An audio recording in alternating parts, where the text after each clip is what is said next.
Hi everyone, welcome back to Radio Night Crime. Before you drift off, let me know in the comments where you're listening from. If you're enjoying the stories, don't forget to like and subscribe. Now let's relax and jump into tonight's case.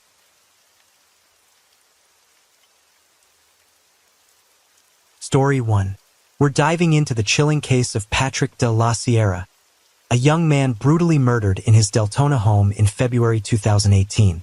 The 25-year-old's death sent shockwaves through the quiet town, leaving investigators puzzled by the apparent personal nature of the crime. Despite a swift identification of the suspect, the case presented significant challenges due to the lack of direct evidence linking him to the crime scene. Patrick de la Sierra was born in June 1992 in Miami, Florida, to Max de la Sierra, a skilled construction worker, and Patricia Ronza, originally from France. Growing up in a loving and supportive family environment, Patrick excelled academically and socially. He was known for his kindness, intelligence, and sociability, easily making friends wherever he went. Despite his parents' divorce during his university years, Patrick remained close to both of them, regularly visiting his mother in Deltona. After high school, Patrick decided to follow in his father's footsteps and pursue a career in construction. He worked alongside his father in Miami, where they earned a reputation as skilled professionals in the industry.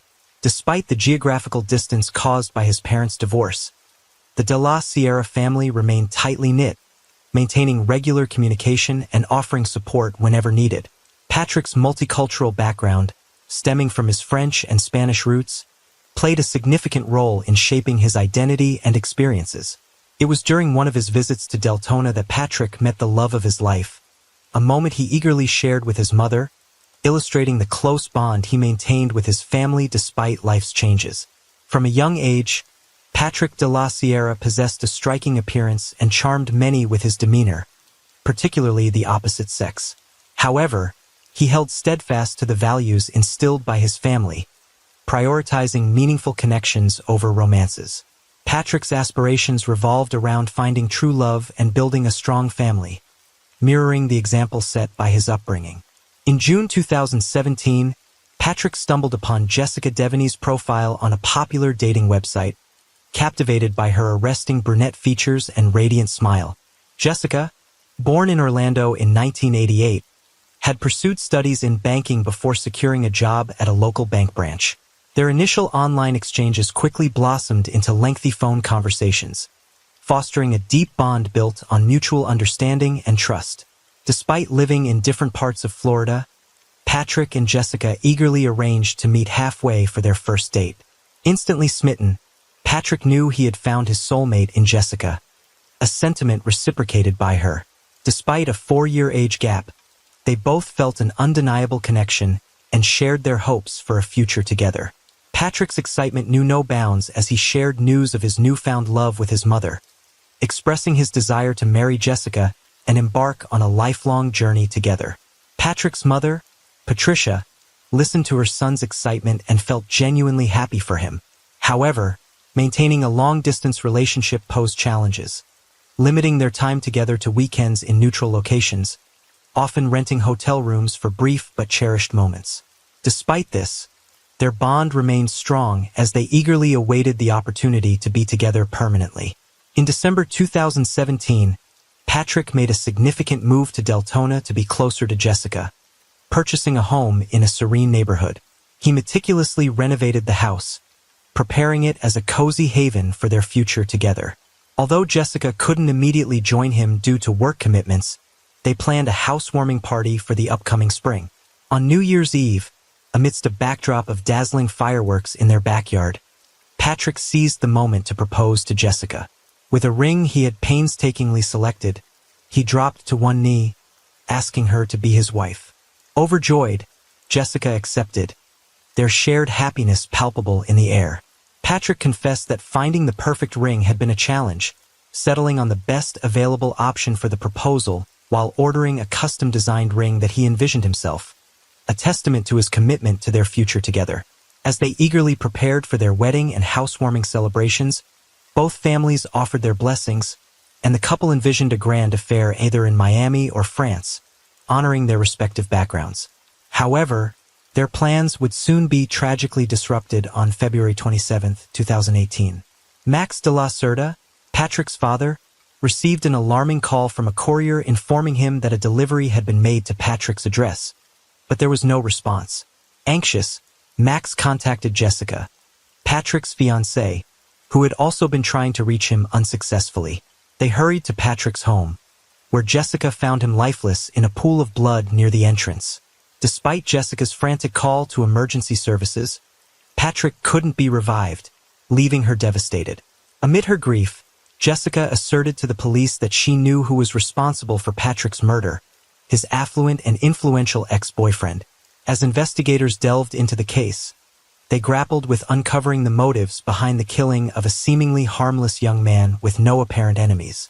Before Patrick's tragic demise, Jessica's life was entangled with Gregory Bender, a wealthy businessman who captivated her during her student years. Despite their significant age gap, Jessica fell for Gregory's charms, lavish gifts, and luxurious getaways. However, their relationship soon turned controlling and secretive. Gregory exerted tight control over Jessica's life, monitoring her movements and interactions while revealing little about himself. Their tumultuous relationship spanned nearly a decade, during which Gregory kept Jessica at arm's length from his family and friends, dictating their interactions and delaying any prospect of a normal family life. Their bond reached a breaking point when Jessica discovered Gregory's legal wife, Diora Sanchez, during a visit to his home after his accident. Shocked and betrayed, Jessica confronted Gregory, who promised to divorce Diora and marry her. Yet, as time passed, his promises remained unfulfilled, leaving Jessica disillusioned and finally ready to sever ties with the deceitful businessman. Jessica took decisive steps to break free from Gregory's grip by meeting Patrick on a dating site. Despite Patrick's calming presence, Gregory's obsession escalated from persuasion to threats and harassment. Resorting to professional help, Gregory hacked into Jessica's account to identify Patrick and began intimidating him with demands to end the relationship. While Patrick remained unfazed, Jessica feared Gregory's unpredictable nature. Given his wealth, influence, and access to firearms, they sought legal protection and obtained a restraining order against Gregory, compelling him to surrender his weapons. Despite initial relief, Jessica insisted on installing CCTV cameras to monitor for any potential breaches. Their caution proved prescient when Patrick was found murdered in his own home. Suspicion naturally fell on Gregory, whose obsession with Jessica had crossed dangerous thresholds. The crime scene investigation and ensuing theories hinted at a dark and twisted web of jealousy, obsession, and deadly consequences. The tragic events of February 27, 2018 painted a chilling picture at the crime scene. Initial assessments by criminalists ruled out robbery, pointing instead to a deeply personal motive behind the murder of 25-year-old Patrick. His body bore 4 gunshot wounds, 2 in the thigh, 1 in the chest, and 2 fatal shots to the head. Additionally, signs of struggle and bruising suggested a violent altercation, possibly involving a fall from a ladder. Investigators pieced together a grim sequence of events. The perpetrator likely ambushed Patrick on the 2nd floor, firing the first shot into his thigh. As Patrick attempted to flee, he fell down the stairs where the assailant pursued and delivered the fatal shots. The murder weapon, a rare pistol, remained elusive, with only 3 shell casings recovered from the scene. The absence of the 4th casing hinted at the killer's possible souvenir. Despite Jessica's conviction about the culprit's identity, initial suspicions fell on a neighbor with whom Patrick had a recent conflict. A combat veteran grappling with mental health issues, the neighbor's wartime trauma raised concerns about his potential involvement in the heinous crime. The investigation turned its attention to the mentally unstable neighbor, a combat veteran with a history of paranoia and aggression. In December 2017, he had mistaken Patrick for a burglar and, in a fit of delusion, fired shots at him. Although no one was injured, the incident landed the neighbor in a psychiatric hospital. Upon his release, the neighbor fixated on Patrick, accusing him of espionage and threatening to expose him. Despite his vehement dislike for Patrick, the neighbor had a solid alibi during the time of the murder, supported by multiple witnesses. Further complicating the investigation, the crime scene yielded no physical evidence, no fingerprints, shoe prints, or DNA traces. The meticulous planning and execution of the murder suggested a calculated approach by the perpetrator. While suspicion pointed towards Gregory, the lack of evidence made it challenging to tie him to the crime. Police opted for a covert approach, enlisting Jessica's help to lure Gregory into a candid conversation. Jessica cooperated with the police, orchestrating a confrontation with Gregory in hopes of eliciting a confession. However, Gregory remained composed, feigning ignorance of any wrongdoing. Despite their efforts to provoke him, Gregory's demeanor didn't waver, leaving the police with no legal grounds to detain him. Meanwhile, a breakthrough came when Diora Sanchez-Bender, Gregory's wife, came forward with crucial information. She disclosed finding a peculiar notebook in her husband's office prior to the crime. The notebook contained a detailed plan of an unfamiliar house, accompanied by a cryptic algorithm of actions. Initially dismissing it, Diora's interest was piqued when she saw a news report detailing the murder at a similar house. This revelation provided a new lead for the investigation, shedding light on a potential connection between Gregory and the murder. With this information in hand, the police intensified their efforts to unravel the mystery surrounding Patrick Diora's death. Patrick would return home and meticulously planned the murder to eliminate any traces of his involvement. The discovery of these incriminating documents provided compelling evidence linking Gregory to the crime. Subsequent forensic analysis of the discarded pages revealed fingerprints matching Gregory's, further strengthening the case against him. With this newfound evidence, the police swiftly obtained a warrant to arrest Gregory Bender for the murder of Patrick Diora. As the investigation unfolded, it became increasingly evident that Gregory's elaborate scheme to conceal his involvement had been meticulously planned. However, his oversight in disposing of the evidence proved to be his undoing, leading to his eventual arrest and prosecution. Throughout the trial, Gregory Bender's defense team employed various tactics in an attempt to shift the blame away from their client and onto Jessica. They painted a narrative of Jessica as a scorned lover with a motive to eliminate Patrick, framing her as the instigator of the crime. However, Jessica remained steadfast in her testimony, providing detailed accounts of Gregory's manipulative behavior and the relentless harassment she and Patrick endured.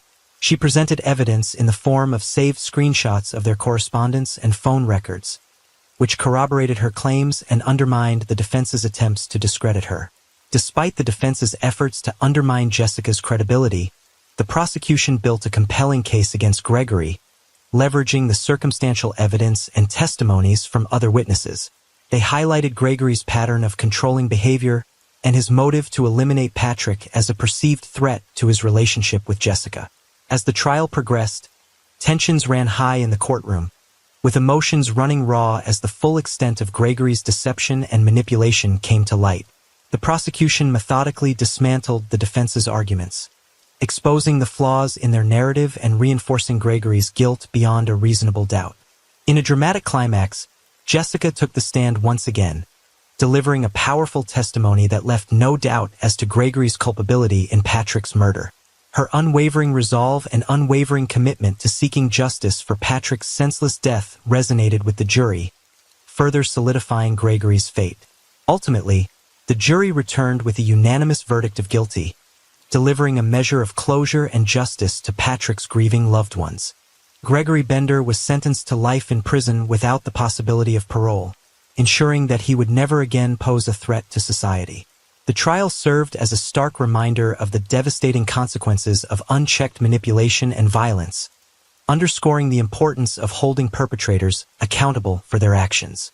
Though Patrick's life was tragically cut short, his memory would live on as a symbol of resilience and the enduring quest for justice. The defense's arguments were crafted to cast doubt on Jessica's credibility and shift the focus away from Gregory's culpability. They contended that Jessica's actions, such as registering on a dating site while still in a relationship with Gregory, provoked his jealousy and anger, suggesting that her behavior instigated the tragic chain of events. Furthermore, they painted Jessica as materialistic, insinuating that she was motivated by financial gain and luxury rather than genuine affection. Regarding the evidence presented by the prosecution, the defense dismissed the murder plan found in Gregory's possession as nothing more than the fantasies of a wounded man seeking revenge. They argued that Gregory had not acted on these plans and therefore could not be held responsible for Patrick's murder. Additionally, they challenged the legality of the search conducted at Gregory's house, claiming it was riddled with procedural violations and insinuated that evidence may have been tampered with or planted. The absence of the murder weapon and the reliance on Jessica's identification of the gun model from a picture were also points of contention for the defense. They argued that Jessica's knowledge of firearms was insufficient to make a reliable identification, suggesting that she may have been mistaken. Furthermore, they emphasized the lack of forensic evidence tying Gregory to the crime scene, further undermining the prosecution's case. During the trial, Gregory's ex-wife, Diora Sanchez, was called as a witness. Her testimony provided insights into Gregory's character and behavior, shedding light on his manipulative tendencies and controlling nature. While her testimony added depth to the prosecution's case, the defense attempted to discredit her credibility, portraying her as biased and unreliable. In the end, after weighing the evidence and arguments presented by both sides, the jury deliberated and reached a final judgment. Despite the defense's efforts to cast doubt on the prosecution's case, the overwhelming evidence against Gregory ultimately led to his conviction. The court's decision to hold Gregory accountable for his heinous actions brought a sense of closure to Patrick's loved ones and served as a testament to the pursuit of justice in the face of adversity. After the unexpected confession of love from Gregory Bender during the trial, his ex-wife's testimony became muddled and less incriminating.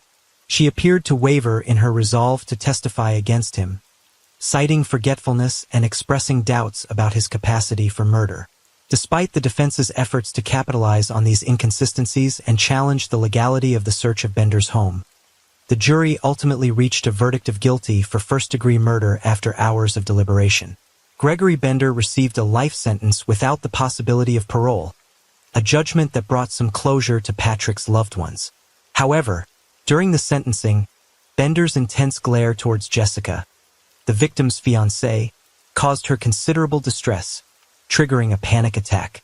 Sitting beside Patrick's grieving mother, Jessica found solace in their shared sorrow, clinging to the memories of her beloved fiancé. Despite numerous appeals by Bender and his high-powered legal team, all attempts to overturn the verdict were unsuccessful. The widespread public outrage over the case, fueled by the stark contrast between a wealthy businessman's actions and his victim's humble life, contributed to the swift and decisive judgment. The media extensively covered Patrick de la Cerda's story, highlighting the pursuit of justice in the face of privilege and power.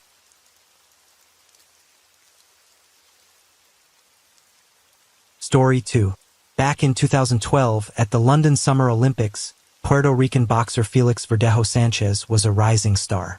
He was considered a diamond, one of the most promising athletes in his country, expected to win titles and gold medals. Everyone believed this talented and driven young man would reach incredible heights in the sports world. However, in 2021, Felix's name hit the headlines again, but this time in the crime section. This is a story about a teenage crush that turned into an obsession, leading to a horrifying tragedy. The same boxer who delivered the knockout of the year in 2014 and was highly praised by two-time Olympic champion Vasyl Lomachenko almost faced a death sentence but ended up with a life sentence instead.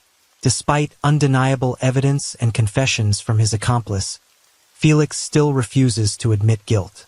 Felix Verdejo was born on May 19, 1993, in San Juan, Puerto Rico. He grew up in a modest, large family and had a passion for sports from a young age. Initially, he dreamed of a career in baseball. However, fate had other plans. When he was 9, a family friend visited with his son, who was the same age. The boys started playing in the yard but ended up in a fight. Their parents separated them, and the father of the future star remarked that if Felix wanted to fight, he should do it with boxing gloves. After that fight, Felix asked to be taken to a local gym. From his first training session, he fell in love with boxing. At 16, he won the Pan American Junior Championships. A year later, he clinched his country's championship and then competed in the London Olympics, reaching the quarterfinals. That same year, his professional career took off. Felix had 29 fights, securing 27 victories, and in 2014 he delivered the best knockout of the year against Sergio Villanueva. In 2015, Felix won his first championship belt with the WBO Latino title, which he successfully defended 6 more times over the next 2 years. Everyone who saw him fight believed he was destined to make history in world boxing. Now, let's meet Keisha Rodriguez. She was born in November 1993 in San Juan. Her full name is Keisha Marlene Rodriguez Ortiz. Her parents, Jose and Kayla Rodriguez, had another daughter, Nicole, and also raised Kayla's son, Jonathan, from a previous marriage. Keisha was an outgoing and sociable girl who did well in school, loved animals, and dreamed of becoming a veterinarian. Her best friend was her sister Barisa, with whom she shared all her secrets and worries. Keisha attended the same school as Felix Verdejo, who was the same age. They had known each other since childhood, and during their teenage years, a romantic relationship blossomed between them. In 2011, Rodriguez's parents divorced and Kayla moved to relatives in Florida. Her daughters, who were already adults by then, decided to stay in San Juan. Despite each of the sisters living their own lives, they continued to stay in close contact and shared everything that was happening to them. At the age of 18, a promising boxer who had already participated in the Olympic Games had an affair with a young schoolgirl and aspiring model, Elisa Maria Santiago Sierra. At that time, Elisa was only 14 years old and still in school. But even then, she made big plans for the future with the promising and world-famous athlete. In addition, Elisa's parents were not at all against this relationship. Felix, who was attractive and talented and always had many admirers, became a boxing star who literally basked in the rays of fame and was surrounded by female attention. He did not miss the opportunity to have a fling or an affair on the side, despite having a serious relationship with Elisa. He continued to meet with his school friend Keisha, Keisha's sister Barisa, and her mother, Kayla Rodriguez, knew about the affair and did not approve of the relationship. In addition, the situation was very ambiguous. On the one hand, Elisa considered herself the only woman and great love of the athlete, was preparing for the wedding and made far-reaching plans for their joint future. On the other hand, Keisha knew that her lover had a fiancé, but deep down, the naive girl herself still hoped to be the one. In 2016, Felix married Elisa, who was nearly 19 at the time. By then, Elisa had become a fairly famous model with tens of thousands of social media followers and had opened her own beauty studio specializing in eyelash extensions. In August of the same year, just a few months after their wedding, Felix was involved in a serious motorcycle accident. He was taken to the hospital with head injuries, bruises, and lacerations. His trainer, Ricky Marquez, feared that this incident might derail his promising career. However, Felix defied the odds, made a rapid recovery, and soon returned to the ring. In September 2019, Felix shared a photo on social media with Keisha, who was in the late stages of pregnancy. He captioned it, "Soon, I will meet my daddy's princess." A month later, he announced the birth of his daughter, Miranda Verdejo Santiago. Publicly, Felix appeared to be a loving husband, caring father, and exemplary family man. However, he continued to see Keisha behind his wife's back. Elisa later admitted she suspected her husband of infidelity, but each time Felix tearfully promised to end the affair. Keisha repeatedly tried to end the relationship, but Felix wouldn't let her go. He threatened her, saying that if she found someone else, it would not be good for her or her new partner. Despite everything, Keisha, who had loved Felix since high school, continued to have feelings for him. Rodriguez pursued her passion for animals and got a job at a veterinary medicine and aesthetic center. Her colleagues described her as conscientious, hardworking, and very responsible. She lived with 2 dogs and a cat, whom she adored. In 2020, Elisa discovered her husband's correspondence with several women, including Keisha. Furious, she threw Felix out of the house, threatening to file for divorce and prevent him from seeing their daughter. These threats impacted Felix significantly, especially since his career was in a slump at the time and he didn't need additional problems. For a while, He stopped seeing Keisha but continued to control her movements. After a few months of secret visits, their relationship resumed, and in April 2021, Keisha found out she was pregnant. She took a rapid test from the drugstore, which confirmed her suspicions. She first called her sister, who knew about her complicated relationship with Felix, and told her everything. Keisha, already 27, was ready to have the child and decided against an abortion. She hoped Felix would accept the news positively. However, Felix was far from pleased. He angrily told her to go to the doctor and insisted that if the pregnancy was confirmed, she should have an abortion. Keisha firmly refused, but the boxer began to threaten her and insist. Felix said that an illegitimate child would finally destroy his reputation, and this he could not allow. After Keisha's visit to the hospital, her pregnancy was confirmed and she now had a certificate to prove it. She called Felix and told him everything, which made him furious. Felix shouted and demanded that Keisha immediately get rid of the child, but she again responded with a categorical refusal. Then, the athlete decided to go on the sly, saying that he did not believe her and wanted to personally look at the issued medical certificate. He appointed Keisha a meeting in the evening in a crowded place, which did not surprise her because they always tried not to draw attention to themselves and did not stand out in front of anyone. A few days before the meeting, the boxer stopped by his old friend, Luis Antonio Cadiz, who worked in a local machine shop and also had ties with the criminal world, selling illegal drugs. Felix briefly outlined the situation and asked him to help him get rid of his pregnant mistress. Luis had previously been in the field of, and the prospect of being in prison scared him. But the athlete was persistent, assured that everything would go smoothly and the police would never come after them. Besides, Felix promised him an impressive cash reward and Luis agreed.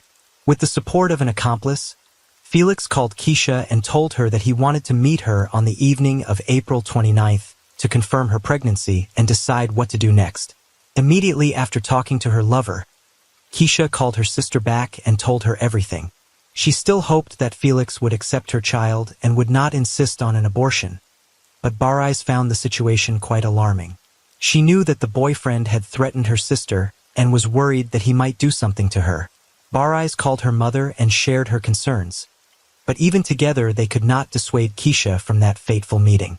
At the appointed time, Rodriguez, taking a doctor's note, arrived at the meeting in her own Kia Forte automobile. Verdejo drove there in his pickup truck, in the back of which Luis was hiding. Keisha immediately got into the athlete's car and showed him the results of the tests. He once again talked about terminating the pregnancy, but Keisha, crying, again responded with a refusal. Against this background, the couple began to quarrel violently, turning to shouting. Then Felix suddenly hit Keisha in the head with his fist, causing her to immediately lose consciousness. While Keisha was unconscious, Felix took a syringe with a large dose of illegal substances hidden in the glove compartment of the car, which Luis had obtained at his request, and injected Keisha. Then, together with his accomplice, they carried her to the back of the car, where there were already prepared pieces of wire and a concrete block. The men tied Rodriguez up, attached the load, and then covered her with a tarp so that no one would accidentally see anything. Felix then returned to the pickup truck while his accomplice got behind the wheel of Keisha's vehicle. Together, they drove to the bridge over the San Jose Lagoon. It was virtually deserted at night, and the men, making sure no one could see them, threw Keisha, still alive, into the water.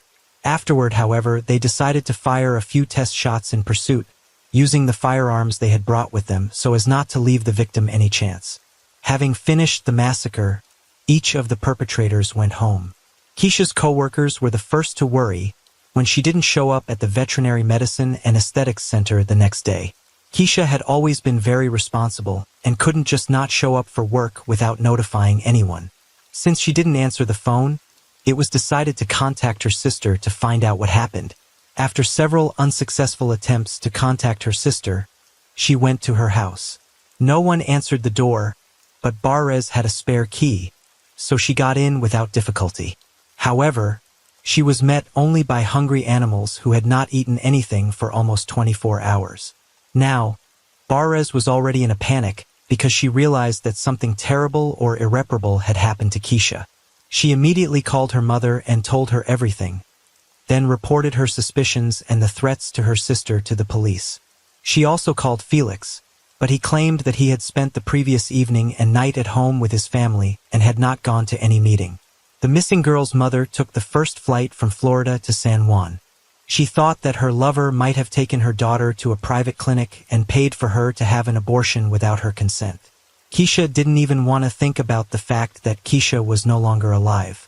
The first thing to do was to question the missing girl's neighbors and coworkers, but they didn't notice anything suspicious and couldn't provide the investigation with any useful information. In parallel, messages about the disappearance of Rodriguez were posted on popular social networks with requests for those who knew anything about her fate or current whereabouts to respond. The case quickly received wide publicity, and when it became known that the missing girl was in a long-term relationship with a famous athlete and was expecting a child from him, reporters literally lined up to interview any of Rodriguez's family members.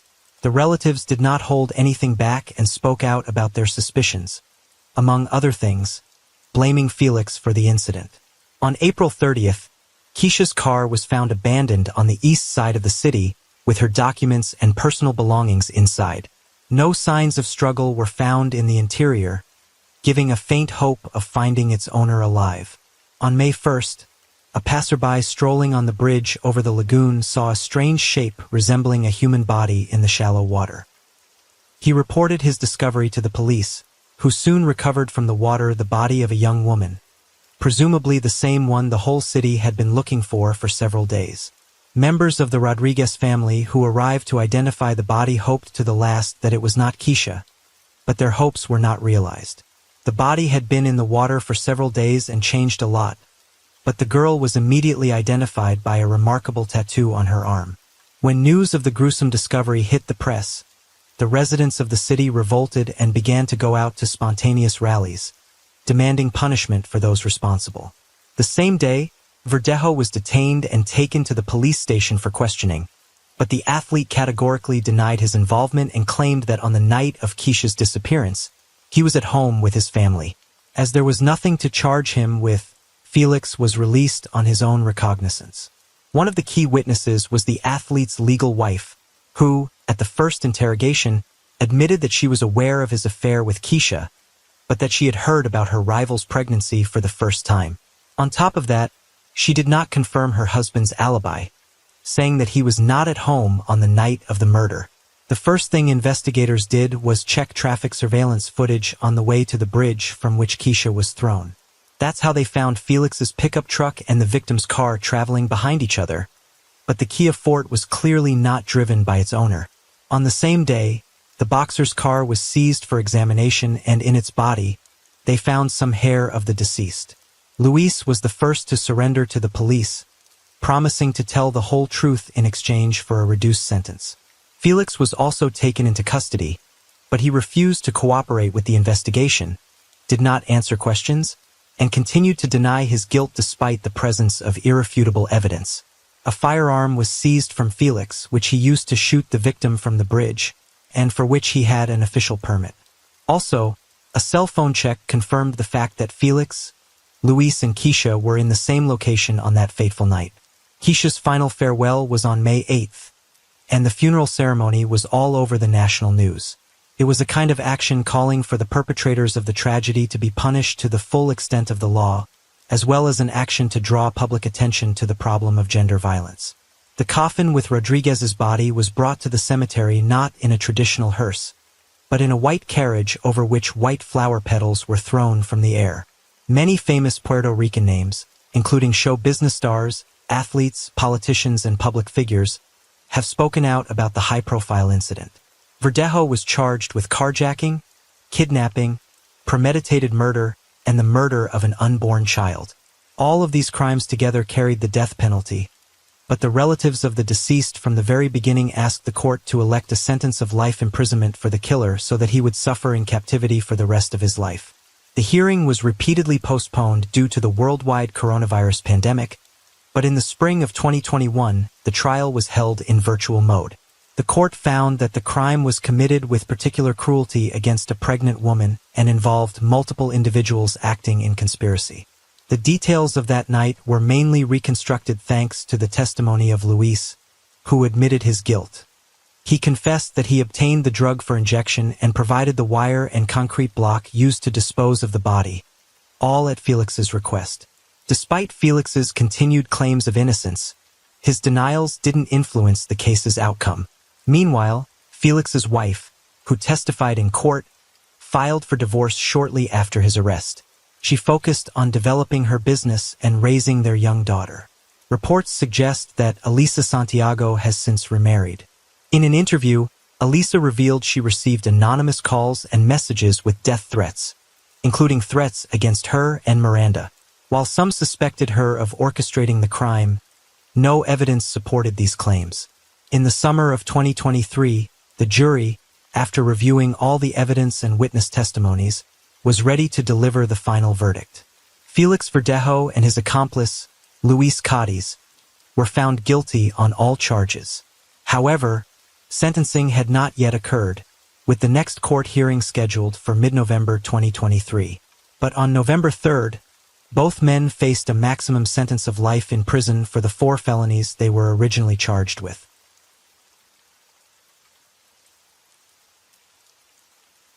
Story 3.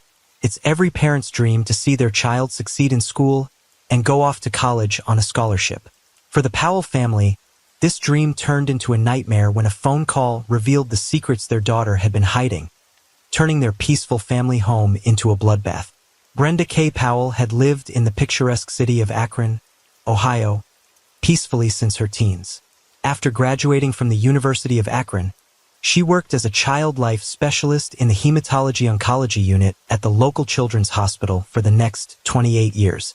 Described as devoted unconditionally to her work family and her own family, she founded the hospital's teen oncology program and always made time for her husband and children. However, Brenda's life was tragically cut short by her own daughter, Sydney Powell. Sydney was described as a great student during her time at St. Vincent St. Mary High School in Akron, where she played soccer and 1 year of lacrosse and maintained excellent grades and a high GPA. When the time came for Sydney to go to college, she and her parents selected Mount Union University for its small campus and proximity to home. Sydney won a presidential scholarship, which eased the financial burden on her parents, and she started college in the fall of 2018. Sydney and Brenda's close relationship was well known among their circle. Brenda was Sydney's best friend, and the family trusted each other deeply. They even used the Life 360 app to track each other's whereabouts at all times.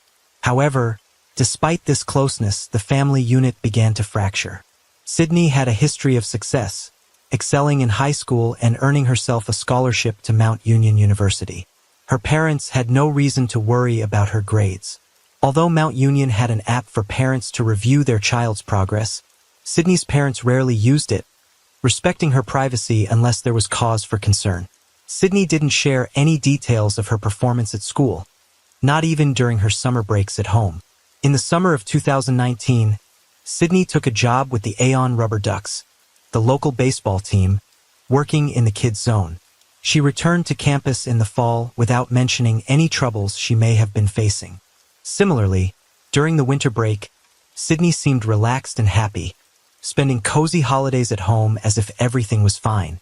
However, in January 2020, when Sydney returned to Mount Union, there was a problem. In December 2019, she had become unenrolled from the fall semester after failing 3 out of her 4 classes. Consequently, Sydney received a written notice of expulsion. This letter, sent via certified mail, was addressed specifically to Sydney, informing her of her suspension and providing information on how to appeal or address the situation. Yes. Okay, what is that document? This would be the letter indicating that Sydney was suspended. Okay, so that's a suspension letter. That's a letter that's sent to students? Yes. Okay. And that directs them on who to contact if they want to appeal or to address what's going on? Yes. Okay. And Ms. Gaffney, who is that letter specifically to? Despite being suspended from Mount Union University, Sydney continued to maintain the illusion of normalcy when she returned to campus in January. She even kept up appearances with her roommate, Lauren Curry, who was also her best friend from high school. And you mentioned that once a student is suspended, they wouldn't be allowed back into the dorms. Can you explain the process of who's allowed in the dorms and who's allowed to use Mount Union's facilities as a student? So to live on campus, you have to be enrolled as a full-time student. And part of that suspension, that student would lose access to all of those availabilities? Yes. Okay. However, in late February, Sydney informed Lauren that she would be leaving for a while to figure things out. In reality, Sydney had been asked to leave. College administrators had personally informed her that she had to move out of her dorm and her key card access would be terminated. When Ms. Gaffney, an administrator, met Sydney, she initially denied being suspended, insisting that she was still a student. However, when confronted with the suspension letter she had signed for, Sydney admitted to knowing about it but hoped to resolve the situation. When administrators offered to call her parents to explain, Sydney was visibly distressed, indicating that she had already informed them. She was adamant about not wanting the college to directly contact her parents about her academic failure. Sydney went to great lengths to maintain the illusion, even paying for hotel rooms in cash, to hide her eviction from her dorm. Despite her efforts, there were moments of suspicion from her parents. Brenda, her mother, once texted Sydney, expressing a feeling that she was being scammed. Sydney responded defensively, claiming that her grades were good. However, her father, Steve, encountered difficulties accessing the college's online portal, which raised further suspicions. Steve's inability to access the portal prompted him to question Sydney about any issues with Mount Union.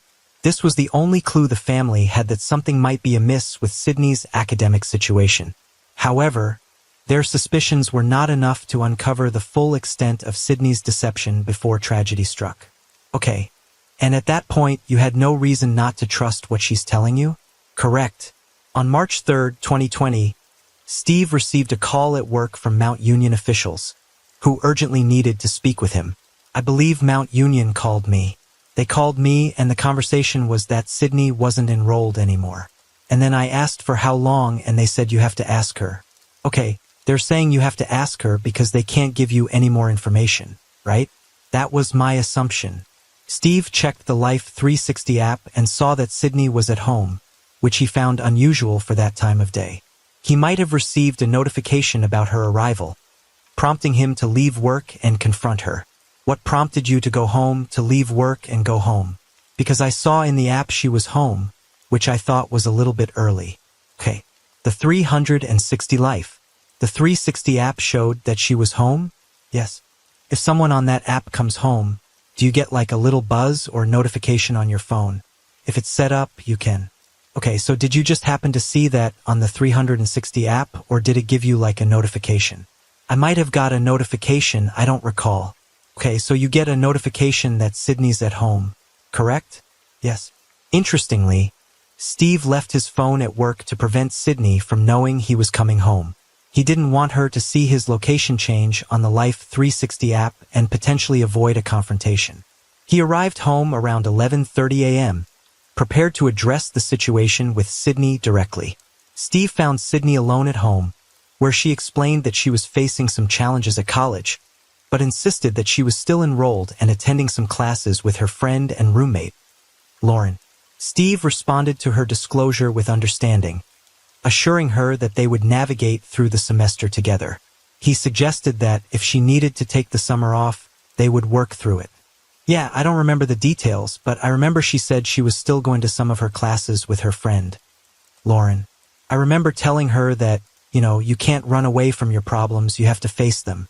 I said you guys get through this semester, and if you needed to take the summer off or we would work through it.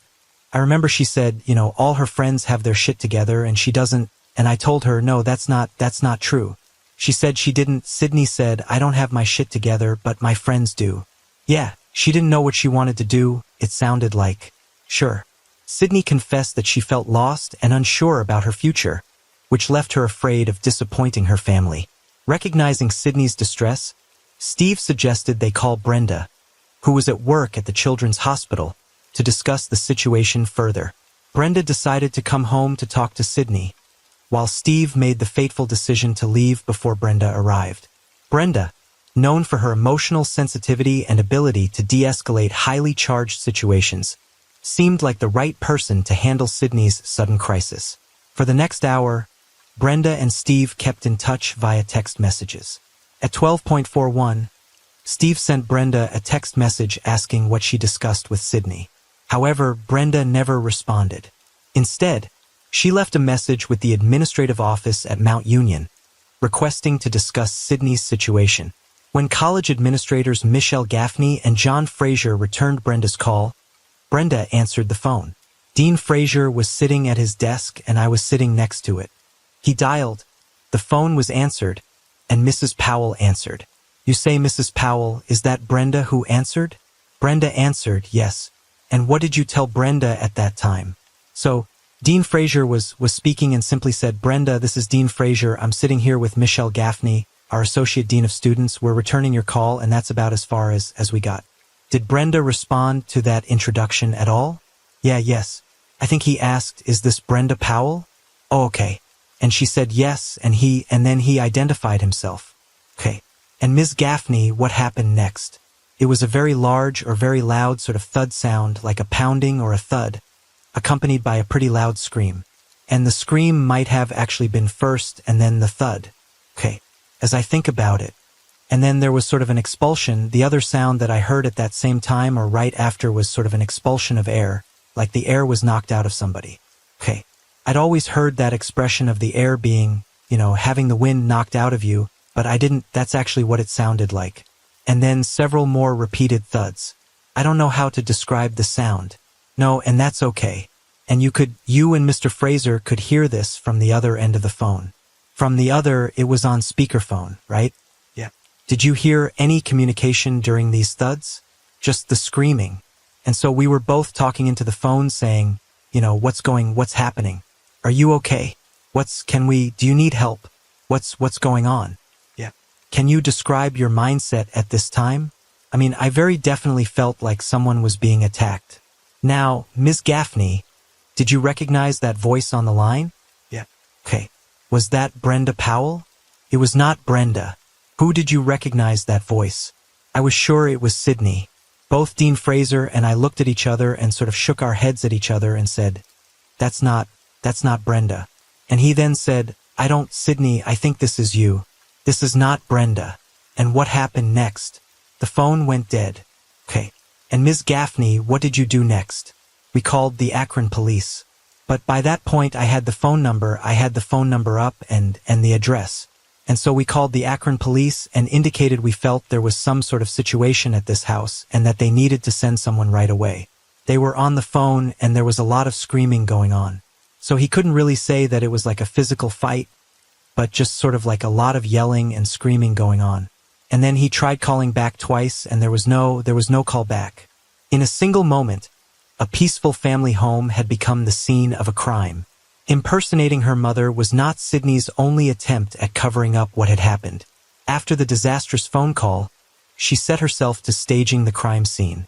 She broke a window to make it look as though there had been a break-in, which would align with the story she would go on to tell the police, that there had been a break-in and her mother had told her to flee the house. But this scene was clearly staged. There was blood on the outside of the door near the broken window, suggesting it must have been broken only after the crime had been committed.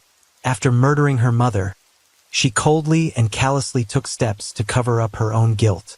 At 12:51, Steve Powell received a call from a detective friend who had heard that police units were being dispatched to the Powell home. Steve immediately phoned his house and spoke to Sydney, who became hysterical when she heard that police were on their way and repeated the break-in story. Steve could only wait helplessly at work as his family life broke apart at home. The police initially found Sydney hysterical. This hysteria soon evaporated, however, and she became catatonic, lying on the ground in the fetal position as the enormity of what she had done began to sink in. There was a cast iron skillet on the floor in the master bedroom alongside a bloodied steak knife.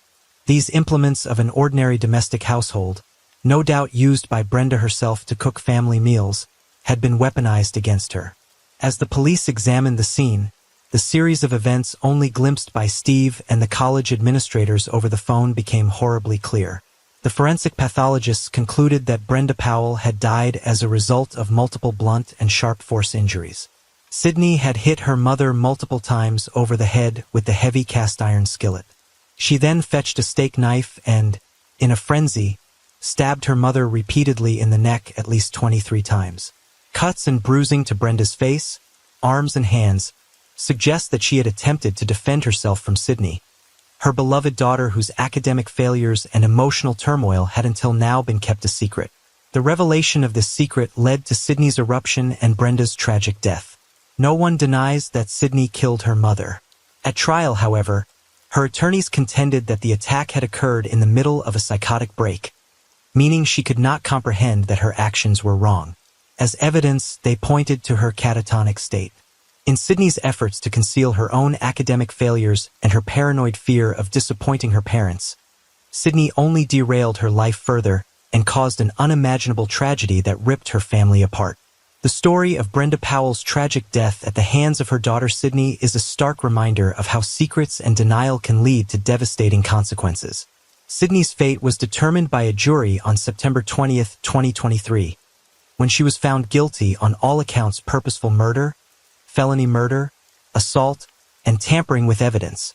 She was sentenced to 15 years to life in prison. Despite her claims of mental illness and memory loss during the attack, the court ultimately deemed her actions as intentional and sentenced her accordingly. Ms. Powell, is there anything you want to say to me at this time? I have advice, Ms. Powell. And I understand that, but I have to give her the opportunity to do so.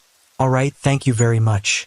First of all, to the victims, to the family and friends, I am terribly sorry for your loss here. I cannot imagine what you have been through.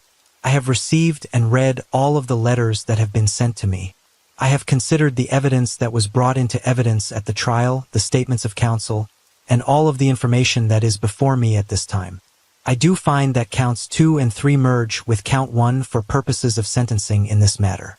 Based upon the facts and circumstances of this case and in consideration of the relevant sentencing factors, including seriousness and recidivism, and applying the minimum sanction that the court has determined will protect the public and punish the offender without imposing an unnecessary burden on state and local resources, the court imposes the following sentence. On count 1, ma'am, I sentence you to an indefinite sentence of 15 years to life in the Ohio Department of Corrections. On count 4 of the indictment, I sentence you to 3 years in the Ohio Department of Corrections. Those 2 sentences to be run concurrent with and not consecutive to each other. Ma'am, please understand that on count 4 of the indictment, you may be subject to a period of post-release control upon your release. And if you violate that post-release control, the Adult Parole Authority is authorized to return you to prison for up to 9 months for any single violation and up to 50% of your prison sentence for all violations. Please also understand that if you're placed on post-release control and you are convicted of a new felony, in addition to being punished for that offense, the judge could add an additional consecutive 1-year period of time in prison, whichever is greater as a maximum. Ma'am, understand that you have a right to appeal this decision, and that notice of appeal must be filed within 30 days of the sentencing judgment entry. Your attorney has indicated to me that you are without funds to hire an attorney to represent you for appeal. Is that correct? And you wish for me to appoint counsel to represent you? Yes. All right, I will do that. We will try and get that done before you leave the Summit County Jail. Ma'am, I will not fine you. I will not assess your court costs in this matter. Counsel, is there anything that I have forgotten? Good luck to you, Ms. Powell. Thank you. We're adjourned. The courtroom proceedings provided a glimpse into the shattered lives of both the Powell family and those affected by Brenda's senseless death. Sydney's attempt to conceal her actions only compounded the tragedy, leaving a scar that will never fully heal for those involved. As we reflect on this tragic story, we're reminded of the importance of seeking help and facing reality, even when it's difficult. Denial and secrecy only lead to further pain and suffering, as evidenced by the devastating consequences in this case.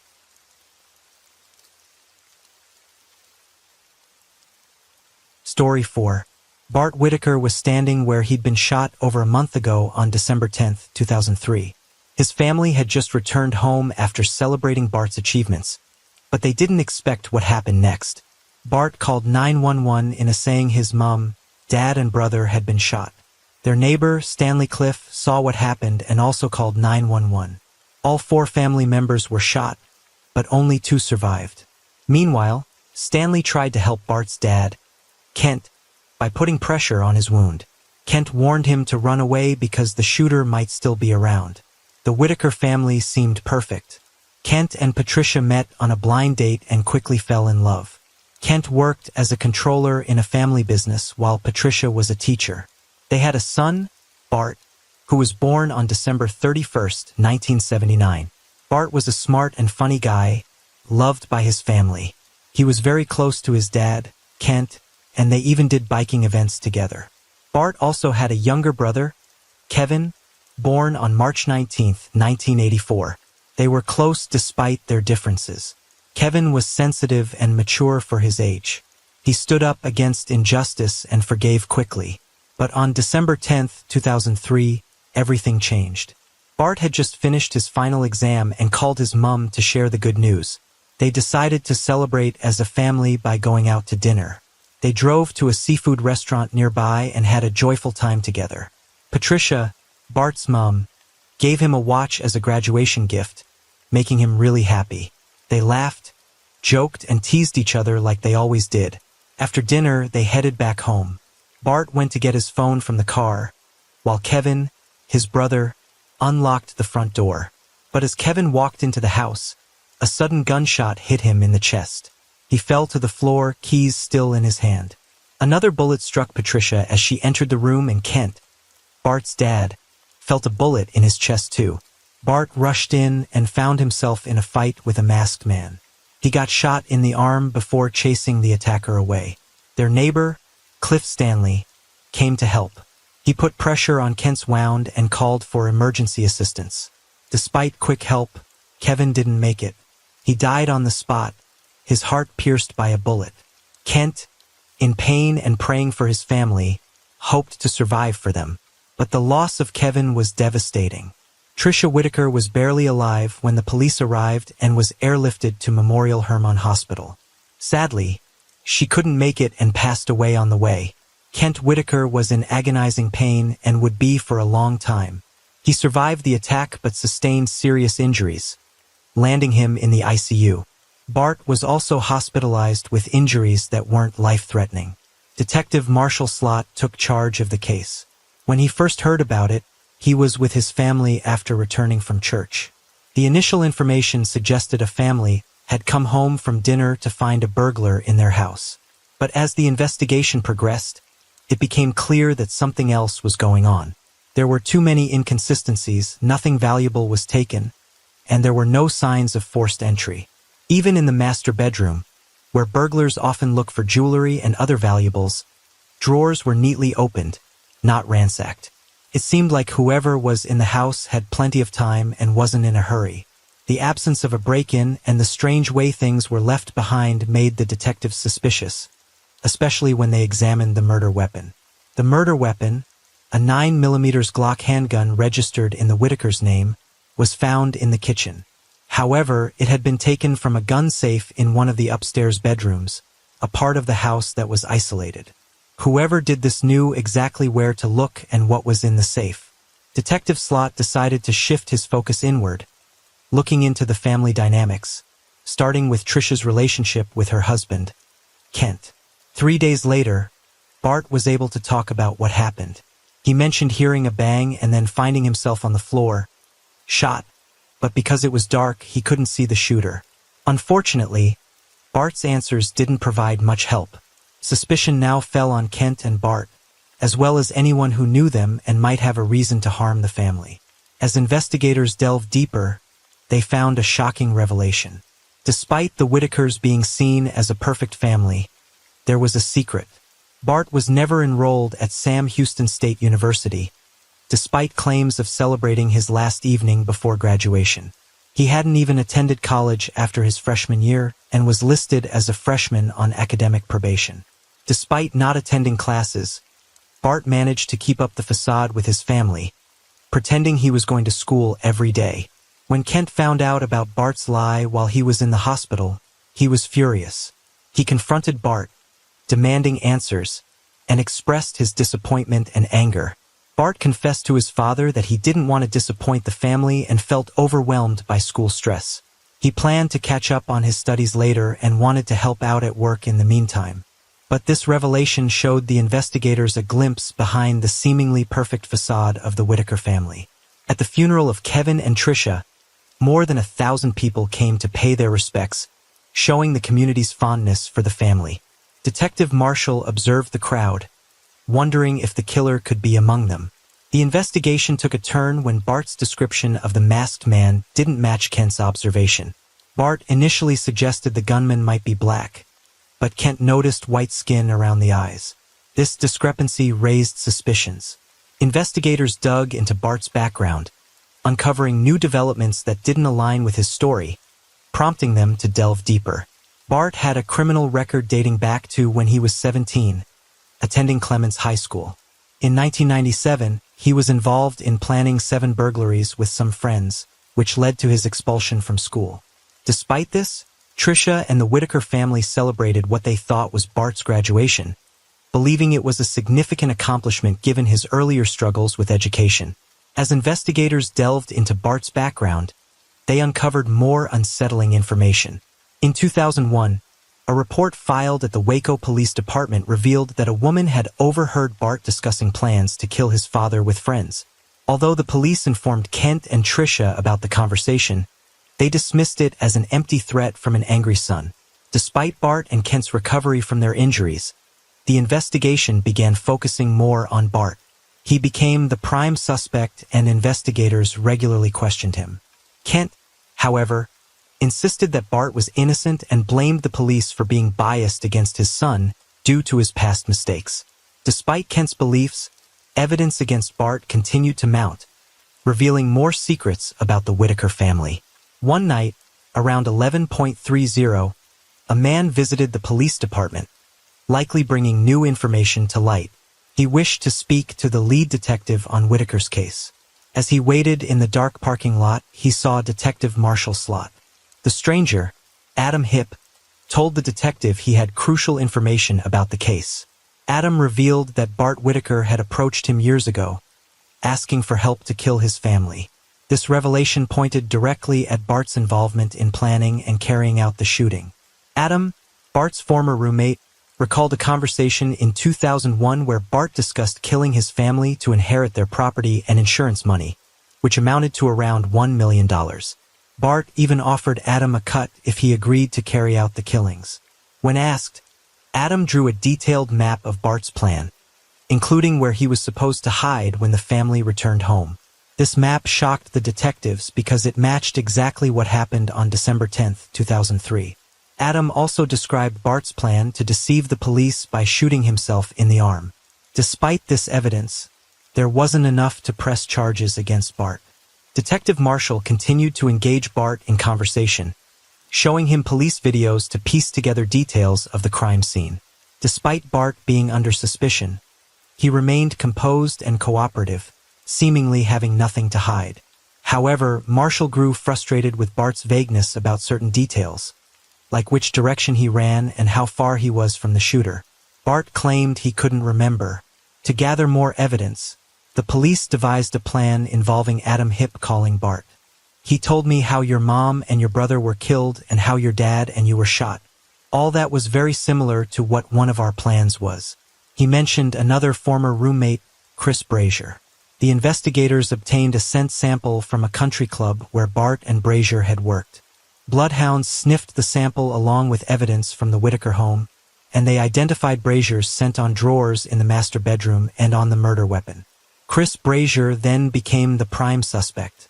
He was brought in for questioning and asked to explain his whereabouts on the evening of the shooting.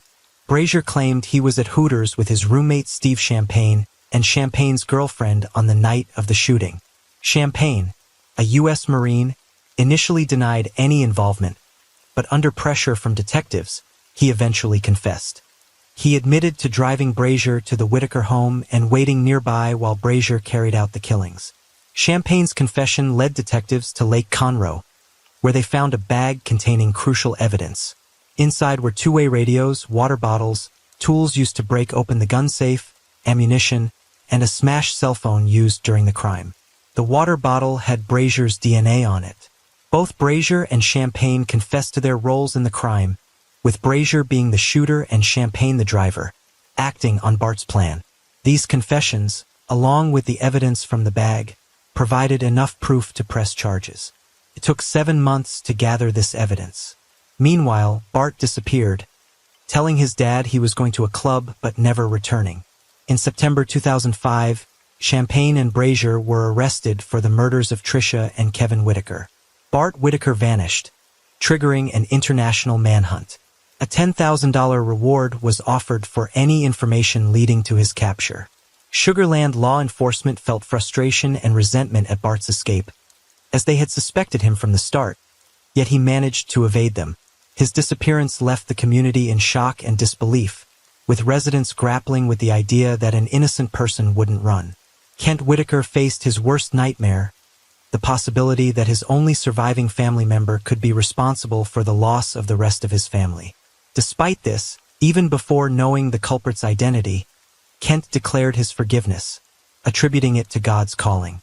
However, realizing that it was his own son who had disappeared left him questioning why. As time passed without any solid leads, the pain and confusion deepened, leaving Kent and the community searching for answers and closure. Months felt like years for the Sugarland authorities, and for Kent Whitaker, as they waited for answers. Finally, 18 long months after the murders, a man named Rudy Rios came forward. He revealed that a year earlier, someone had bought his identity for $3,000 and fled to Mexico. Seeking the $10,000 reward, Rios reported Bart's whereabouts, leading to his arrest on September 24, 2005. Bart was extradited to the United States to face prosecution, charged with murder. During a visit from his father, Kent noted Bart appeared fine, but Bart admitted everything was his fault and expressed deep remorse. The trials began in 2007, and the jury found Bart guilty of planning the murders for greed. After 10 hours of deliberation, they sentenced him to death by lethal injection, scheduled for February 22, 2018. But the story didn't end there. When did you start thinking about killing your parents? I don't actually know. It was not just this unique moment where it just kind of came up. And it was sort of a way of thinking this really awful thing in my head. The worst thing that I could think of as a way of kind of like hinting, if that makes any sense. It wasn't, it was not a plan or a plot at that point. It was just sort of a way of, shaking my fist a bit in my head. Kent Whitaker had provided his son Bart with a lakeside house, luxury vehicles, and education, showing his love and devotion as a father. He was known as a loving and faithful man, a devout Christian, so it wasn't surprising when he chose to forgive his son. However, what truly stood out was Kent Whitaker's relentless fight over the next 10 years to change Bart's death sentence to life imprisonment. Despite being remarried and in his late 60s, Kent tirelessly filed pleas, made public appearances, wrote applications, and spoke to prosecutors advocating for clemency for Bart. Kent objected to the death penalty for his son, arguing that killing Bart would only inflict further trauma on him. As the day of execution approached, Kent prepared himself to be present, not because he wanted to, but because he wanted Bart to know that someone cared for him and didn't want him to die alone with his mistakes. To sway authorities and emotions, Kent highlighted Bart's positive changes, such as completing anger management and religion classes, earning an undergraduate degree, and nearly finishing his master's degree. Additionally, Bart forgave all those involved in the murders, showing a transformation that Kent believed deserved a chance at redemption. Kent Whitaker fought tirelessly until he exhausted all his legal options, including a written public plea to the Texas Board of Pardons and Paroles. On the day of Bart Whitaker's scheduled execution, Bart was served his last meal, consisting of chicken enchiladas, rice, beans, and vegetables. In the morning, Kent visited Bart and they touched each other's hands through the glass, saying their goodbyes. Later in the evening, about 40 minutes before the execution, the family gathered in the execution room, holding each other's hands, preparing for their final farewells. However, just before the execution, Bart's attorney, Keith Hampton, called Kent with unexpected news. Governor Abbott had granted a commutation of Bart's death sentence, accepting the board's vote. This was the first commutation of a death sentence during Abbott's tenure, despite allowing 30 executions to proceed during the same period. Kent Whitaker, a deeply religious man who believed in miracles and forgiveness, nearly manifested one out of what seemed like a hopeless plea. The story, where 34 seconds could have marked the end of the family, now saw half of it finding peace. Bart remained restrained, without the hope of parole. Despite the commutation, many believed there was more to Bart Whitaker's story than a man who murdered his family. Psychiatrists like Hallwell suggested there were deeper issues at play, hinting at a complex and troubling narrative behind Bart's actions. Bart was described as someone with a fundamentally different nervous system, suggesting that something was off with his wiring. Unlike most sociopaths who grow up amidst extreme trauma, Bart grew up in a safe and loving home. Yet, he seemed to perceive rejection, even when it wasn't there, displaying a lack of emotion that chilled those who observed him. The damage caused by this case was irreparable. Trish and Kent were like second parents to many in their community, a support system that made it all the more tragic that their own child turned against them. Moments of family joy and aspirations were abruptly cut short, leaving behind a painful void. This case serves as a solemn reminder of the heavy toll bad choices can exact. It prompts reflection on the importance of understanding what's going on within the people around us to prevent lasting pain. Deciding between the death penalty and life imprisonment is a difficult moral question. While some argue that capital punishment deters dangerous criminals, others, like Kent Whitaker, believe that life in prison is a better option. Ultimately, it's a matter of personal beliefs and the laws in place. What do you think? Should cases as heinous as Bart Whitaker's warrant capital punishment? Or is life imprisonment a more humane option considering the irreversible nature of the death penalty?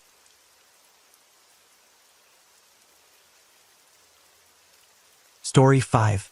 We're going to delve into a case from Minnesota, dating back to 2013. It revolves around a woman named Kira Steger, who, at the age of 30, worked as a store clerk in a clothing shop located within the Mall of America. She was truly dedicated to her job, never missing a shift. So when February 23, 2013 rolled around, and she failed to show up for work, her coworkers became understandably concerned. They attempted to reach out to Kira, but she didn't respond to their calls or text messages. As a result, they contacted the police, reporting her as missing. Kira K. Steger was born on November 19, 1982, in Des Plaines, Illinois. She was the cherished daughter of Marcy and Jai Steger, who described her as a lively, dedicated, and sweet young woman. Kira's workplace was the Mall of America, where she worked at 2 different stores, Wet Seal and most recently Delia's. Her coworkers weren't just colleagues. They were like an extended family to Kira. She possessed a remarkable talent for identifying people's strengths, even when they couldn't see those qualities in themselves. Kira had big plans and dreams for her future, which seemed promising and bright. Tragically, all of those dreams were shattered in an instant when she mysteriously disappeared. On Thursday, February 21, 2013, Kira had a scheduled shift at work. According to her coworkers, she seemed to be in good spirits and had plans to enjoy a nice dinner with her husband after her shift ended. Kira was married to Jeffrey Trevino, and their relationship had begun 3 years earlier. They had an immediate connection, which blossomed into a romantic partnership and eventually led to marriage. By all accounts, Kira and Jeffrey appeared to be a happy and stable married couple. While every couple has their occasional disagreements, they seem to keep their issues within the confines of their own relationship.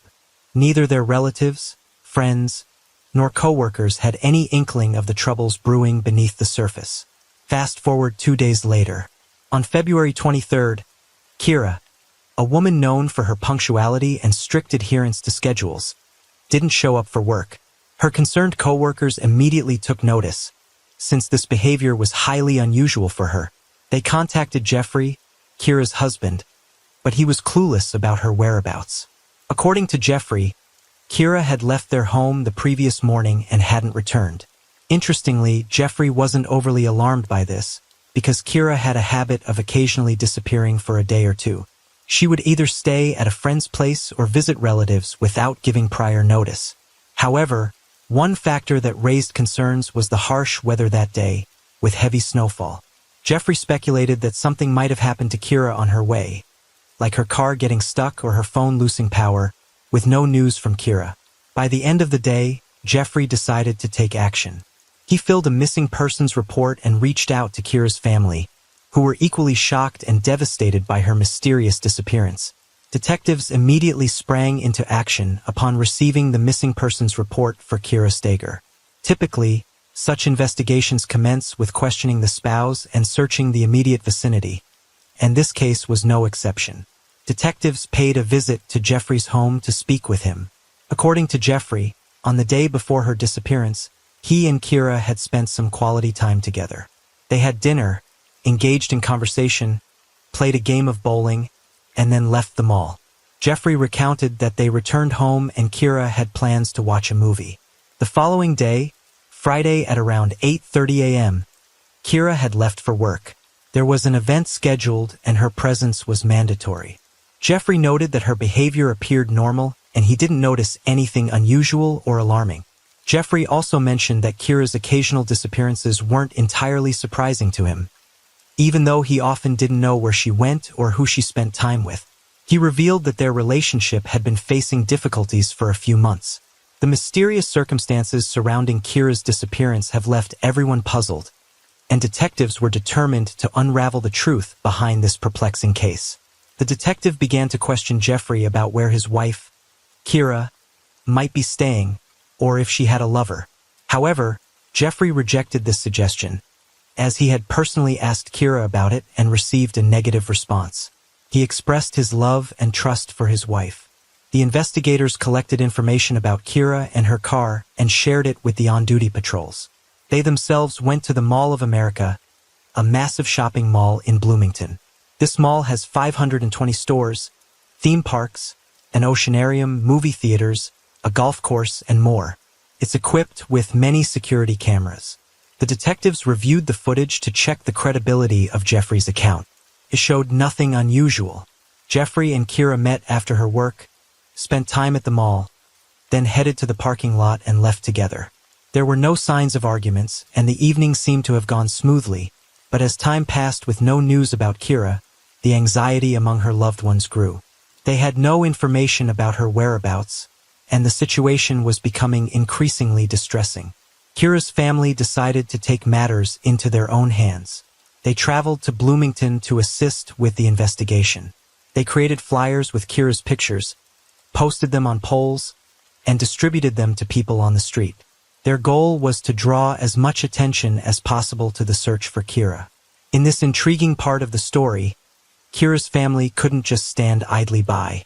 They had to take action to locate their missing loved one.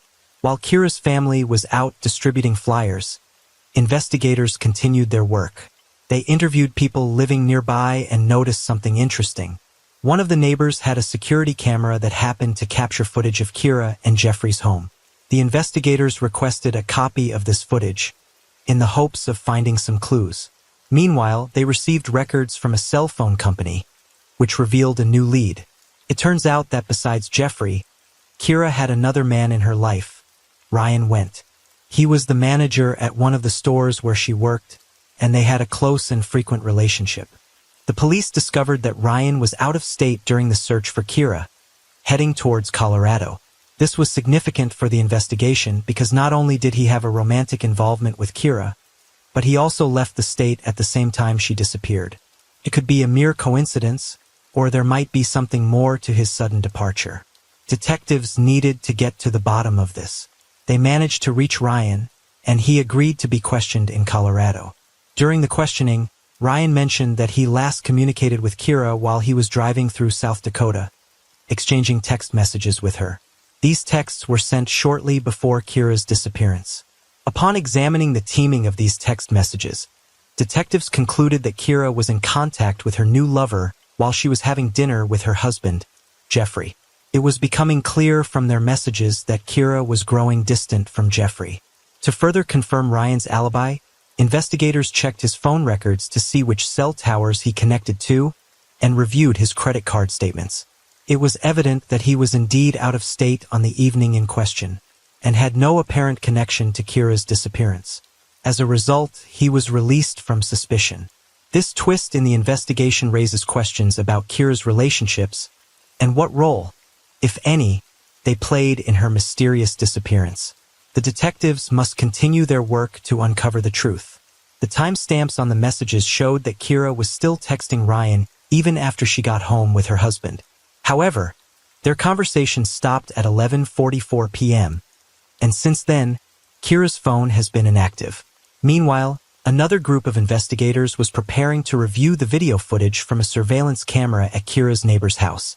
This camera covered a wide area, but it panned too quickly, making it challenging to spot anything suspicious.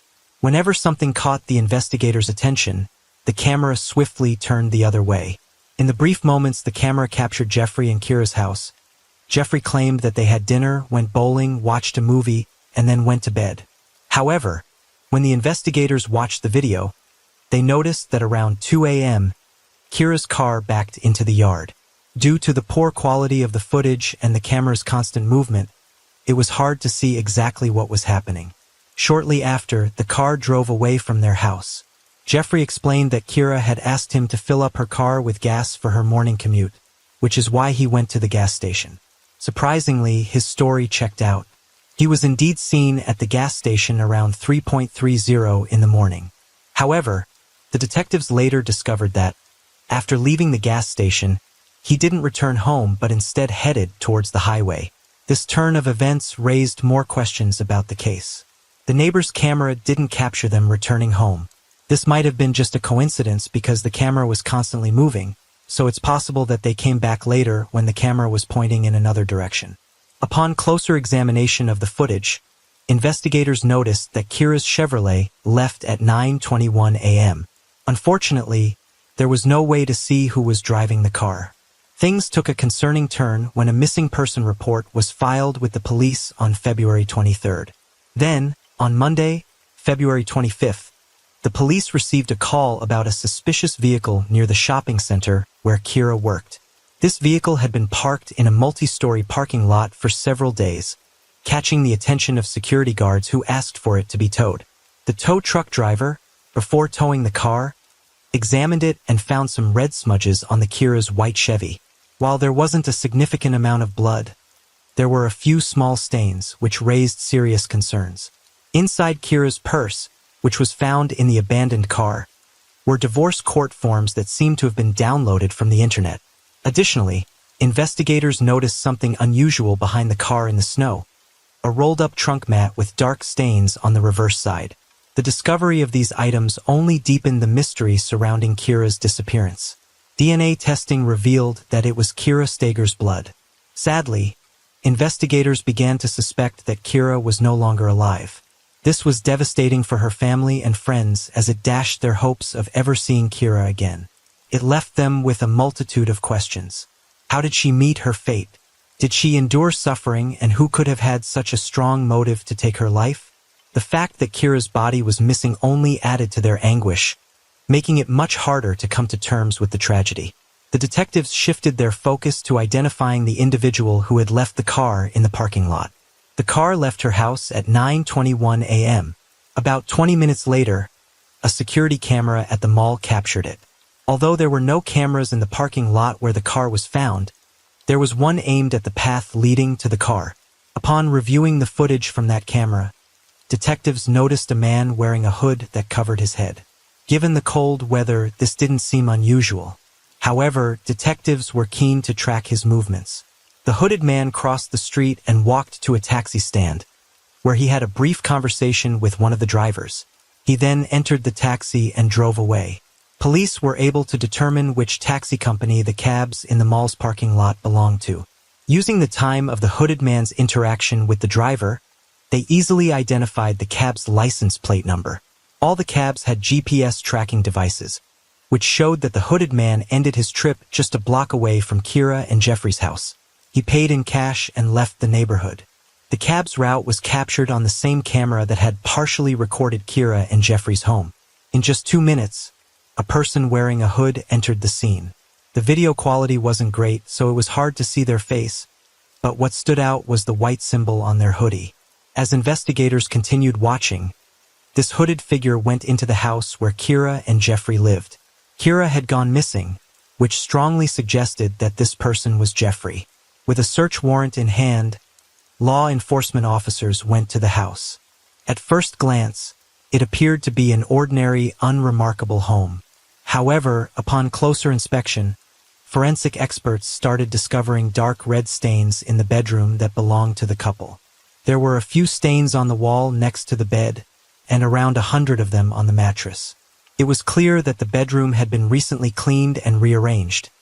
When the forensics team used a special chemical called luminol, the carpet on the floor lit up, revealing many blood stains that couldn't be seen with the naked eye. These stains led from the bedroom to other parts of the house. Forensic analysis confirmed that this blood belonged to Kira, strongly suggesting that she was no longer alive. Apart from searching inside the house, the police also inspected Jeffrey's car. There was no blood in the car, and they didn't find any signs of a struggle. However, they did find something interesting: a gas station receipt in Jeffrey's car. This receipt was issued an hour and 40 minutes before Kira's car was found in a mall parking lot. Based on this receipt, they learned that the purchase was made with Jeffrey's card. Detectives then went to the gas station to review security footage, which showed Jeffrey filling up his car and making a cash withdrawal from an ATM inside the station. This footage provided a glimpse of Jeffrey's face and revealed that he had a logo on his jacket in the chest area that appeared to match the one on the hooded person from the earlier video. In light of this recording and all the evidence discovered at the house, the authorities took 39-year-old Jeffrey Trevino into custody for questioning, making him the primary and sole suspect in the case.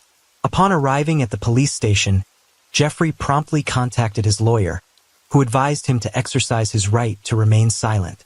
The police had gathered enough evidence to press charges, but the most incriminating proof of his involvement would be the discovery of Kira's body. There was little doubt among investigators and Kira's family that she had lost her life. Over the course of several months, the police, along with Kira's family and volunteers, conducted an extensive search for her. As the snow began to melt in late March, volunteers stumbled upon an unusual bag along the roadside near Keller Lake, which was a few miles from Trevino's residence. They promptly alerted the authorities. Inside the bag were items stained with blood, a pillow, a shirt, and a bra. Forensic analysis confirmed that these items were linked to Kira, as her DNA was found on them. The search around Keller Lake was complicated by the lingering ice, which hindered diving efforts. Despite their best efforts, divers were unable to locate any remains in the lake. The surrounding area was meticulously combed multiple times, with the assistance of 4 search dogs trained to locate bodies.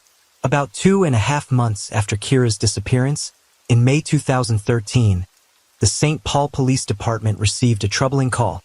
A concerned citizen reported a discovery in the Mississippi River that appeared to be a lifeless body. When the police retrieved the body, they confirmed it was Kira Steger. She had suffered severe injuries to her forehead and a broken finger on her left hand. Due to the advanced state of decomposition, the exact cause of her death could not be determined. With this new evidence, investigators began piecing together the events leading up to Kira's death and the aftermath. They suspected that upon returning home, Jeffrey, Kira's husband, had become aware of her texting someone else. When Kira refused to show him the messages, Jeffrey forcefully took her phone and broke her finger upon discovering the romantic messages. His anger escalated, leading to a tragic outcome as he took Kira's life and attempted to cover up the crime. Jeffrey used Kira's car to transport her body to the river, stopping at a gas station along the way. He then returned home, disposing of Kira's belongings, including her pillow and clothes. The following morning, he withdrew cash from an ATM, knowing he would need it to pay for a cab after leaving Kira's car in a mall parking lot. His plan was to make it seem like Kira had left on her own that morning, but surveillance cameras ultimately exposed his deception.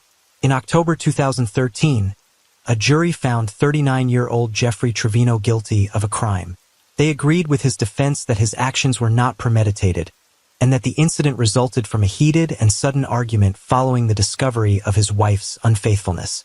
Before the judge announced the sentence, members of Kira's family had their say. Kira's sister, Carrie and Stager, expressed her feelings, calling Trevino a calculated criminal and saying he didn't deserve any mercy. Marcy, Kira's mother, mentioned that Trevino had shown her daughter no kindness. She said, "He discarded my daughter like she was worthless into one of the most polluted bodies of water in the nation."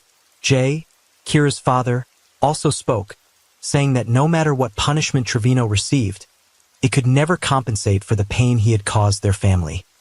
He emphasized that no amount of time in prison would ever be enough, saying, "However long you give Mr. Trevino, it will never be sufficient." In November 2013, Jeffrey Trevino was sentenced to 27.5 years in prison.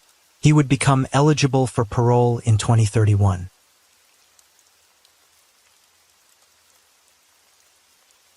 Story 6. This place never seems to take a break, with something exciting happening every hour of the day and night. Among its residents was Shauna and Castleton, who moved here from Salt Lake City at the age of 28. She started out selling cosmetics at Saks Fifth Avenue and Neiman Marcus, but was soon drawn to the city's glitz and glamour. Shauna transitioned to working as a cocktail waitress at the Fiesta, then landed a prestigious role at the Palms Hotel Casino, one of the most famous casinos in the area. She settled in quickly, making friends with her colleagues and winning the hearts of her customers. Her friends described her as a free spirit, always positive, and someone who lived in the moment. In 2002, Shauna met George Tiffay at the Palms.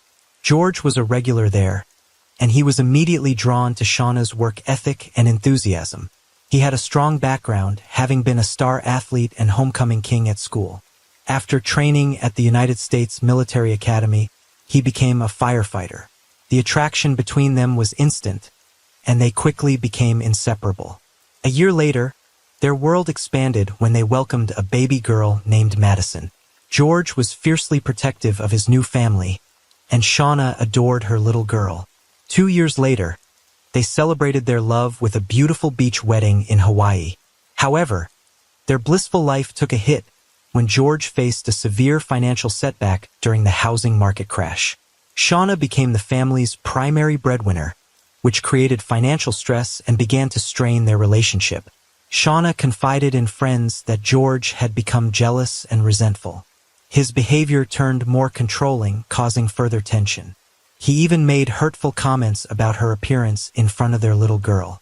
Things took a bizarre turn when George befriended a homeless man who started doing odd jobs around their house. Shauna found this man unsettling. As the financial strain and George's behavior continued, Shauna moved out into her own townhouse apartment in Summerlin. They started sharing custody of Madison and even saw a marriage counselor, but it seemed divorce was looming. Shauna sent George a text that hinted at the finality of their separation, saying there might be no going back once they lived apart. George was also upset about the complications that divorce would bring. As they lived apart, Shauna tried to establish a new routine, continuing to work long hours because she loved her job. One fateful night, Shauna returned home from work to find her apartment broken into, with valuable items and her engagement ring stolen.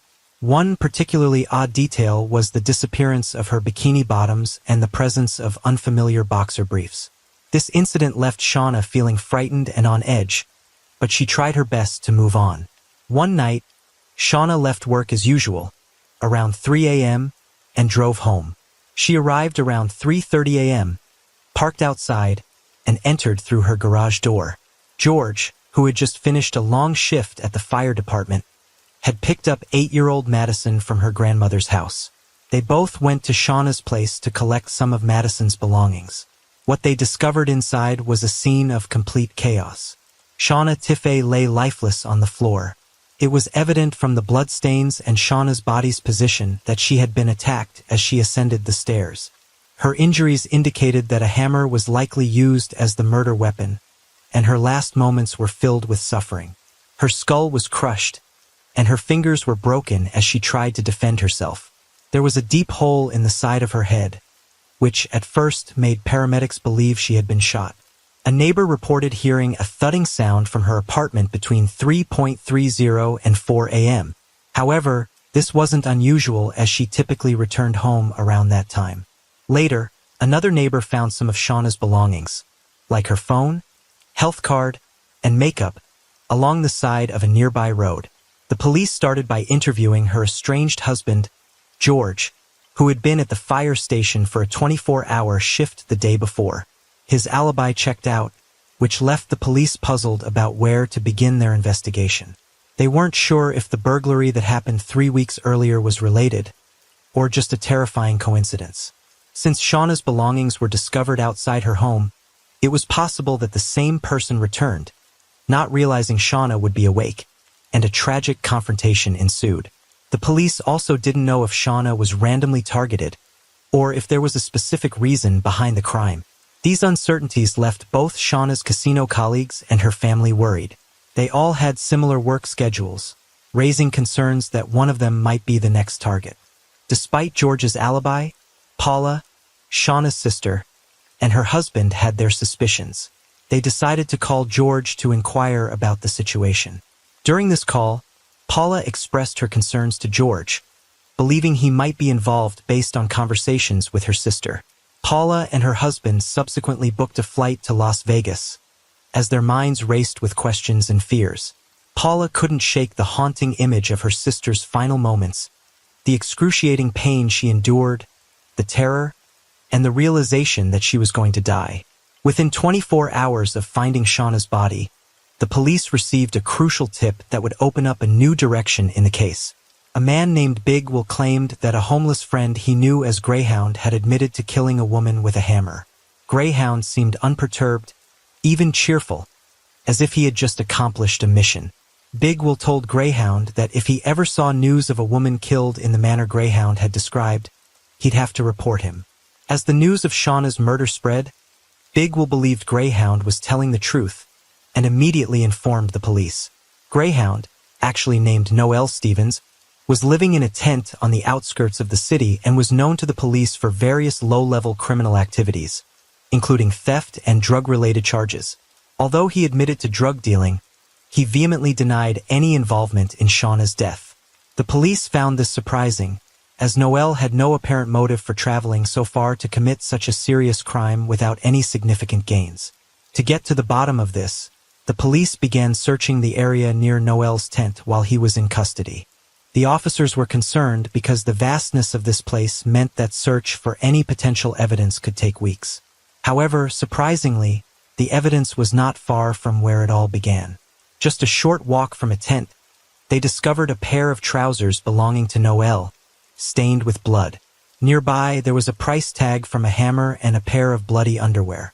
Back at the police station, detectives were diligently examining Noel's phone records. It didn't take them long to stumble upon a crucial contact that would tie everything together. George. When asked about George, Noel mentioned that he was his friend, the firefighter. Noel Stevens was the man whom George TFA had befriended, the same man who had raised suspicions in Shauna's mind since their first meeting.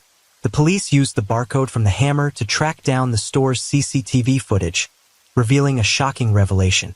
The video clearly showed George TFA and Noel Stevens shopping together, buying the very hammer that would later be used in Shauna's tragic fate.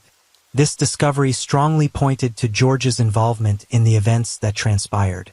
Back at the police station, they confronted Noel with all the collected evidence, and he finally admitted to being Shauna's murderer. As suspected, Noel claimed that it was George, Shauna's estranged husband, who had orchestrated this gruesome act, and he had paid Noel $600 to carry it out on his behalf. Noel went on to describe that he and George had spent considerable time planning the heinous act. George had obtained a key for Noel, bought dark clothing for him, and even asked him to stage a robbery weeks prior to Shauna's death, almost like a practice run. On that fateful day, September 29th, Noel broke into Shauna's house. He hid in her closet for a while, then moved to the living room, waiting for her. When Shauna began ascending the stairs, Noel followed her and launched his brutal attack. During this horrific encounter, Shauna cried and begged for her life, repeatedly asking why this was happening. Noel struck her 17 times with the hammer. When the hammerhead broke, he continued using it until Shauna stopped moving. After sharing this gruesome story, Noel offered to lead detectives to where he had buried the hammerhead in the desert, finally providing them with the murder weapon.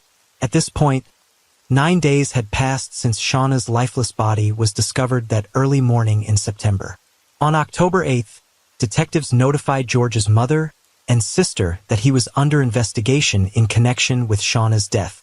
Their immediate response was one of shock and denial. But just minutes later, George received a phone call from his sister, which set off a chain of events. He swiftly jumped into his truck and engaged in a reckless and high-speed drive through Vegas, culminating in a deliberate crash into a concrete wall. Remarkably, George survived the crash thanks to his seatbelt, and he was subsequently treated for his injuries at the University Medical Center. 2 days later, officers arrived at George's hospital bed to inform him of his arrest. George's response was simply, "Okay," after which he requested to contact his attorney, take a shower, and brush his teeth. The authorities believed they had amassed a substantial amount of evidence to bring charges against both men. Just 3 months later, Noel Stevens entered a guilty plea, which resulted in the death penalty being removed from the table in exchange for his testimony as the prosecution's star witness. He was sentenced to 42 years to life in prison. In August 2015, George, who continued to maintain his innocence, entered the courtroom for his trial. The prosecution painted a grim picture, explaining how he had hidden in the bathroom area and ambushed Shauna when she returned home from her work at the Palms, striking her multiple times with a hammer, which ultimately claimed her life.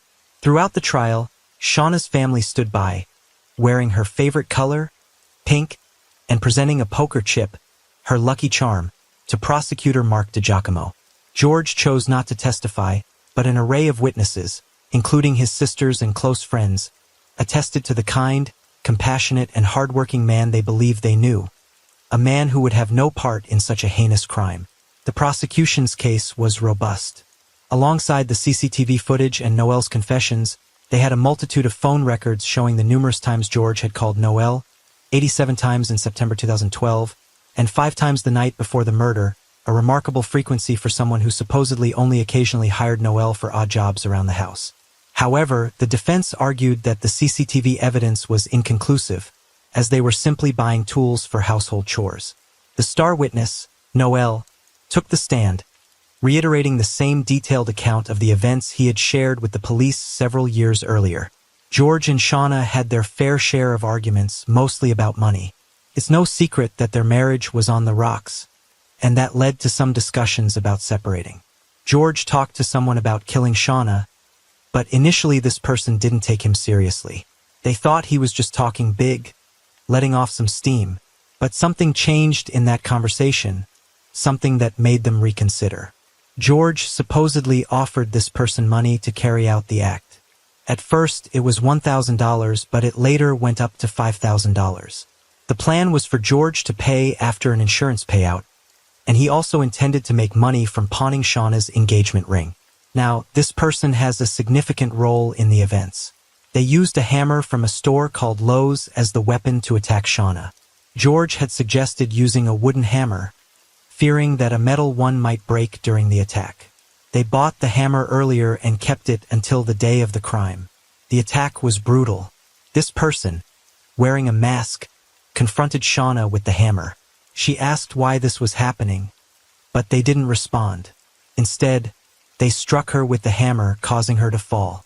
They continued hitting her, even when the wooden hammer broke, and then switched to a metal piece. The prosecution claimed that this person's story matched with evidence like CCTV footage and phone records. However, during cross-examination, they admitted to having hallucinations, which the defense used to suggest that they might have fabricated the story. George's attorney argued that this story was just a tale, not supported by strong evidence. They maintained that George had no motive to kill Shauna. The prosecution countered this by saying that George might have intended to eliminate this person too, which is why he had bought a gun recently. Now, as the jury deliberated for 3 days, the tension was palpable. Nobody could predict how this case would end. The verdict was delivered in a Clark County, Nevada courtroom after 5 days of testimony and about 3 hours of closing arguments. The jury, consisting of 7 men and 5 women, took 15 hours to reach their decision. The jury found George Tiefer guilty on several counts, including conspiracy to commit a serious crime. The charges were related to a horrifying incident involving his wife. When asked if this was their final verdict, the jury responded in unison, yes. Following the guilty verdict, George Tiefer showed no emotion as the jury deliberated his punishment.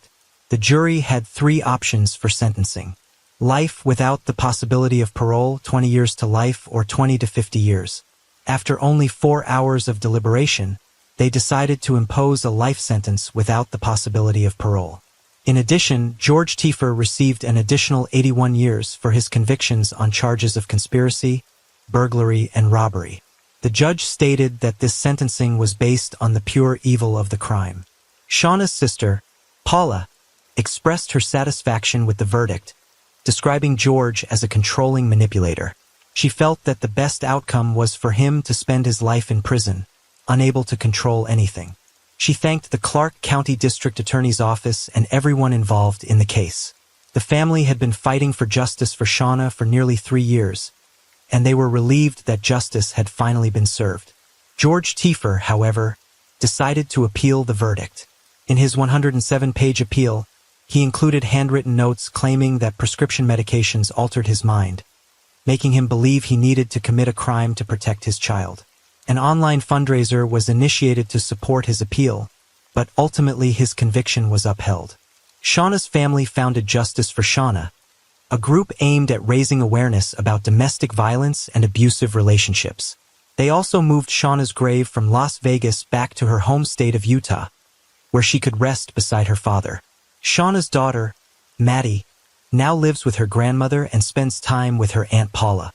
Despite the profound loss, Maddie remembers her mother with a smile, recalling the laughter and joy they shared. This heartbreaking case highlights the devastating consequences of domestic violence and the resilience of Shauna's family in seeking justice and raising awareness about such issues. It serves as a reminder of the importance of supporting victims and taking action against abuse.